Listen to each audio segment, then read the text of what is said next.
দেশবাসী সহ চাঁদপুরবাসী, বিশেষ করে শাহরাস্তি হাজুরবাসী সর্বস্তরের জনতাকে বাংলাদেশ জামাত ইসলামীর পক্ষ থেকে, জাতীয় সমাজের পক্ষ থেকে আন্তরিক মোবারকবাদ জানাচ্ছি, ধন্যবাদ জানাচ্ছি।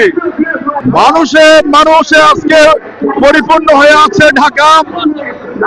আমরা অপেক্ষা করছি আমাদের জাতীয় নেতৃবৃন্দ, বিশেষ করে আমির জামাত ডাক্তার শফিকুর রহমান যে নির্দেশনা দিবেন আমাদেরকে, আমরা সেই নির্দেশনার আলোকে নতুন বাংলাদেশ গড়ার জন্য আল্লাহর আইন এবং সত্য শাসনের ভিত্তিতে